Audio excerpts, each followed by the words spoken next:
All right, let's talk about market research as a nurse business owner. One of the things that when you are launching a business is you want to make sure that you have your market research done. Just because you think your business idea is a great business idea and everybody's going to love it, just because your friends and family like it, doesn't mean that everybody else is going to love it. People need to be able to have a buy into it. So, in order to kind of research that, the way some people do it is they pay for market research companies to go and look into this and see if it's a viable business. However, one of the things that I did when I was working at the hospital was I was working on a vascular thoracic open heart unit. And one of the things that kept coming up in my line of work was everybody was asking, "Can you trim my toenails while I'm here?" I couldn't understand what the big deal was with this. I mean, here we are hanging drips. You just made it through this huge surgery, and now you want me to cut your toenails. Why? Why? Why? Why was this a problem? And so what happened was, as nurses, we were always taught not to cut the toenails, blah, blah, blah. That's another video. But what I did was I did market research into that, and I did it at the bedside. You don't have to hire people to do market research for you. We're nurses. We can be smart and we can do this on our own.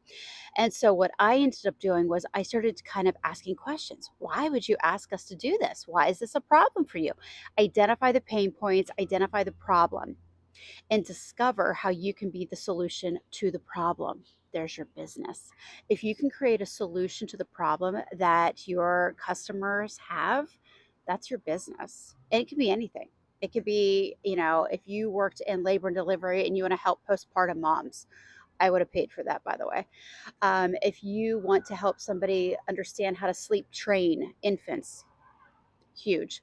These are the things that we as nurses don't think are marketable assets that we own as nurses, but they really are. So do your own market research, figure out if your business is viable.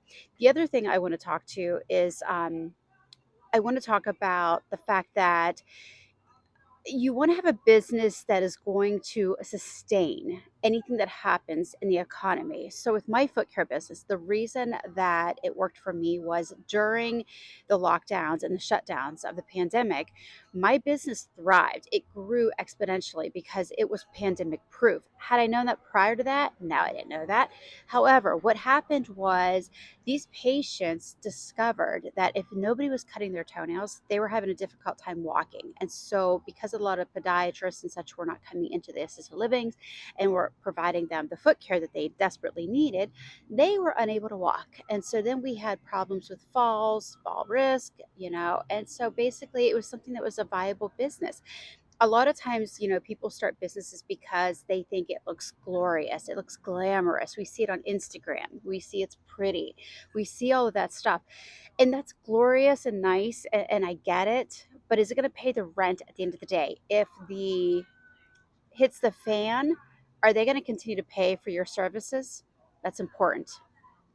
Some services are lavish and some services are nervous necessary, and so you want to stick with what is necessary because that's what's going to be able to pay the rent and the back end of things. Okay, hope that helps.